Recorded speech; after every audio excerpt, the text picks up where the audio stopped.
அனைவருக்கும் வணக்கம்மா. இன்னைக்கு நம்ம ஒரு நல்ல பதிவு தான் பார்க்க போகிறோம். அதாவது தம்ப்லைன் பார்த்தாவே தெரிஞ்சிருக்கும். தீராத கடனும் தீர்க்கும் செவ்வாய்க்கிழமை வழிபாடு அப்படின்னு சொல்லி போட்டிருக்கேன். இந்த செவ்வாய்க்கிழமையில் நம்ம செவ்வாய் ஹோரையில் ஒரே நாளில் 3 வழிபாடு தான்ப்பா நம்ம முருகன்கிட்ட வழிபட போகிறோம். நம்மளுடைய பிரச்சனைகள் எல்லாமே தீர்க்கணும் அப்படின்னா நம்ம யார்கிட்ட போவோம் அப்படின்னு சொல்லி பார்த்தோம்னா கடவுள்கிட்ட தான்ப்பா. நம்ம கடன் இல்லாத வாழ்க்கை வாழணும்னு எல்லாருமே ஆசைப்படுறோம். ஆனால் எல்லாராலையும் அது சாத்தியமில்லாத ஒன்று. ஏதாவது ஒரு சூழ்நிலை நம்ம கடன் வாங்க தான் செய்வோம். அந்த கடன் அடையணும் அப்படிங்கிறதுக்காக தான் இந்த வழிபாடே நம்ம பண்ண போகிறோம்.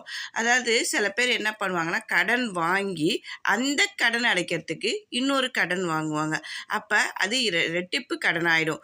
இந்த மாதிரி இருக்கிற பிரச்சனைகளுக்கு எல்லாமே தீர்வாக தான் நம்ம முருகன்கிட்ட போய் அவருடைய காலடியில் போய் விழுந்து சாஷ்டாங்கமாக என்னைய இந்த கடன்ல இருந்து விடுபட வச்சிரு அப்படின்னு சொல்லி நம்ம இந்த வழிபாடு செய்ய போகிறோம். அதாவது ஒரு பிரச்சனை அப்படின்னு சொல்லும் போது அதற்கான தீர்வை தேடி தான் போகணுமே தவிர அந்த பிரச்சனையை பெருசாக்கிட்டே போகக்கூடாது.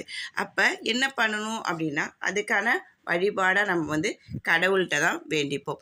அந்த மாதிரி கடவுள்கிட்ட வேண்டும் போதும் நம்மளுடைய முயற்சிகளும் நம்ம செஞ்சுக்கிட்டே இருக்கணுங்க. கடவுள்கிட்ட மட்டுமே வேண்டிக்கிட்டு நம்ம வீட்டிலே இருந்தோம் அப்படின்னா நம்மளுடைய முயற்சிகள் எதுவுமே நடக்காது.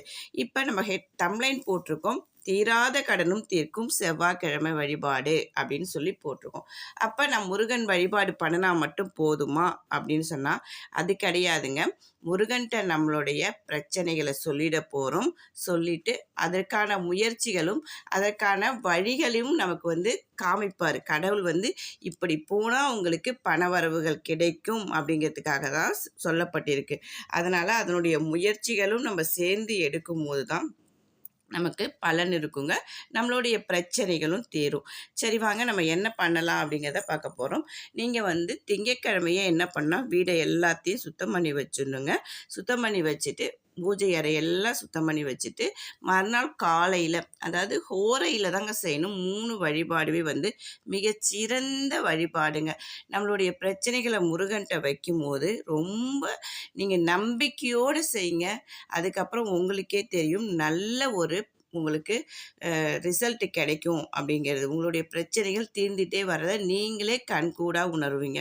செவ்வாய்க்கிழமை அன்னைக்கு காலையிலே குளித்து முடிச்சுட்டு 6 to 7 செவ்வாய் ஹோரையில் இதை முதல் வழிபாடு பண்ண போகிறோம். நம்ம செவ்வாய்க்கிழமையே 3 வழிபாடு செய்ய போகிறோம். இது எல்லாமே உண்மைங்க, உண்மையிலையும் நடந்ததுங்க. நம்ம முருகன்கிட்ட வேண்டிக்கிட்டு நமக்கு நடக்காமல் இருந்ததா கிடையவே கிடையாதுங்க. அதனால தான் இந்த பதிவு உங்களுக்கு போடுறேன். செவ்வாய்க்கிழமை அன்னைக்கு காலையில் என்ன பண்ணுறோம் அப்படின்னு சொன்னோம்னா, குளிச்சுட்டு நம்ம பூஜை அறையில் முருகனுக்கு உகந்த பூவான எந்த பூ கிடைச்சாலும் சரி உங்களுக்கு முருகனுக்கு அலங்காரம் பண்ணிக்கோங்க. அலங்காரம் பண்ணிக்கிட்டு பாசிப்பருப்புன்னு சொல்லுவோம் பார்த்தீங்களா, பாசிப்பருப்பாக இருந்தாலும் சரி, பச்சை பயிராக இருந்தாலும் எதுவாக இருந்தாலும் சரி, அதில் வெல்லம் கலந்து ஏலக்காய் போட்டு பாயாசம் வச்சு நெய்வேத்தியத்துக்கு வச்சுருங்க. வச்சுட்டு இதுக்குன்னு ஒரு அகல் விளக்கு, ஏற்கனவே நம்ம வீட்டில் தீபம் ஏற்ற விளக்கு வச்சுருப்போம், காமாட்சி விளக்கு வச்சுருப்போம், லக்ஷ்மி விளக்கு வச்சுருப்போம், அது ஏற்றுறபடி ஏற்றிக்கங்க. இதுக்காக ஒரு புது மண் அகல் விளக்கு எடுத்துக்கங்க. அகல் விளக்கு எடுத்துட்டு நெய் தீபம் ஒரே ஒரு நெய் விளக்கு மட்டும் போடுங்க. போட்டுட்டு அன்றைய தினம் வழிபட்டுக்கங்க. முருகன் வழிபாடும் முருகன் ஸ்லோகமும் சொல்லிக்கங்க.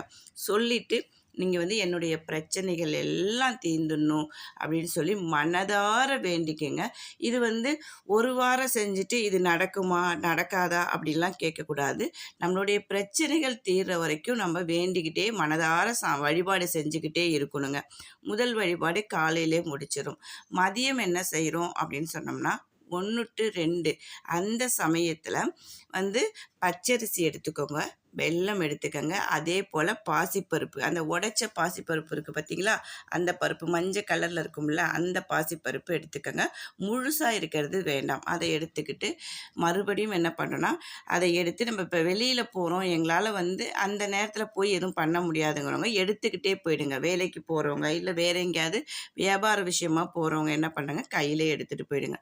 போயிட்டு பசுமாடு இருந்துச்சு அப்படின்னா பசுமாட்டுக்கு அதை எங்கேயுமே இப்போ பசுமாடு அந்த இடத்துல கிடைக்கும். பசுமாடு இருந்துச்சுன்னா பசுமாட்டுக்கு அதை 3யும் கலந்து பசுமாட்டுக்கு வச்சுருங்க. அது அன்றைய தினம் 2வது வழிபாடு முடிஞ்சிருச்சு.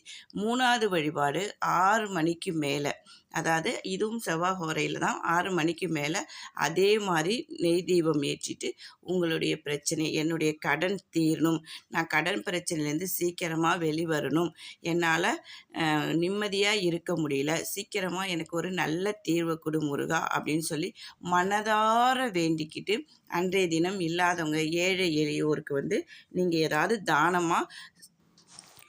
ஏழை எளியோருக்கு தானமாக கொடுங்க. வயதான முதியோர்களை நம்ம பார்த்தோம்னா அவங்களுக்கு உணவு வாங்கி கொடுங்க.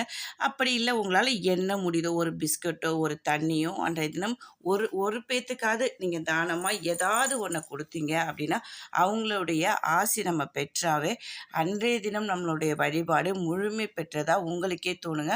அன்றைய தினம் நீங்கள் இரவு படுக்கும்போது ஒரு நிம்மதியான உறக்கம் வரும். நம்மளுடைய பிரச்சனைகள் தீர்ந்துருச்சு அப்படின்னு நீங்களே உணர்வீங்க. நம்மளுடைய வழிபாடை செய்யும் போதுங்க நம்ம நம்பிக்கையோடு செய்யுங்க. நம்பிக்கையோடு செஞ்சதாங்க நமக்கு எந்த ஒரு வழிபாடும் முழுமை அடைய முடியும்.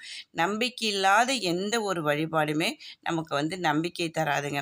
அதனால் இதை நம்பிக்கையோடு செய்யுங்க. கண்டிப்பாக முருகன் எல்லோருக்கும் நல்ல அருள் புரிவார் அப்படிங்கிற நம்பிக்கையோடு இந்த பதிவை உங்களுக்கு போடுறேங்க. நம்பிக்கையோடு செய்யுங்க. செவ்வாய் ஹோரையில் செய்யுங்க. இதே மாதிரி உங்களுடைய பிரச்சனைகள் தீர்ற வரைக்கும் தொடர்ந்து செஞ்சுக்கிட்டே வாங்க. நல்ல முன்னேற்றம் உங்கள் வாழ்க்கையில் கிடைக்குங்க. நம்பிக்கையோடு செய்யுங்க. வாழ்க வளமுடன்.